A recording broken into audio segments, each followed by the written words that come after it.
السلام عليكم ورحمة الله وبركاته. أتمنى يلقاكم لا فيديو في أحسن الأحوال إن شاء الله، ومرحبا بكم في قناة عالم إسراء.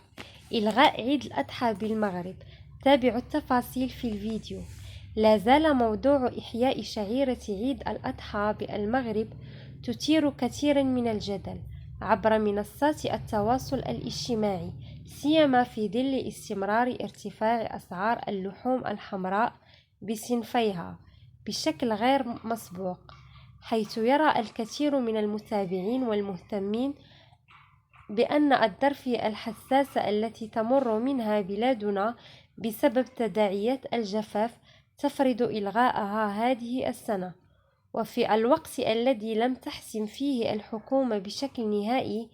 في قرار إلغاء عيد الأضحى، ترى فئة عريضة من المغاربة أن إحياء هذه الشعيرة هذه السنة ستكون لها عواقب وخيمة على جيوب المواطنين، في إشارة على أن أسعار أضاحي هذه السنة ستعرف زيادات صاروخية قد تتراوح بين 1500 درهم و 3000 درهم مقارنة مع السنة الماضية، وفق ما أكده مهتمون بالقطاع. من أجل ذلك يرى كثير من المتابعين أن إقرار شعيرة عيد الأضحى هذه السنة سيضع فئات عريضة من الآباء والأولياء الأمور في حرج كبير مع أبنائهم، بالنظر إلى الارتفاع الصاروخي المرتقب في أسعار الأضاحي التي لن يكون في مقدورهم توفيرها، خاصة أن جيوب المغاربة أنهكتها الزيادات المتتالية التي عرفتها جل المواد الاستهلاكية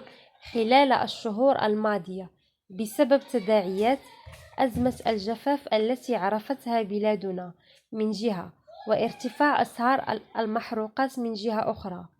وليستبعد كثيرا من المهتمين أن تكون هذه الشعيرة مسببة لمآسٍ اجتماعية عديدة، في إشارة إلى أن الفئات العريضة من هذه المغاربة تضطر إلى بيع أغراضها المنزلية والاقتراض خشية في السقوط في نظر أبنائها، حيث تكون هذه الفئة محكومة بهواجس نفسية وأخرى اجتماعية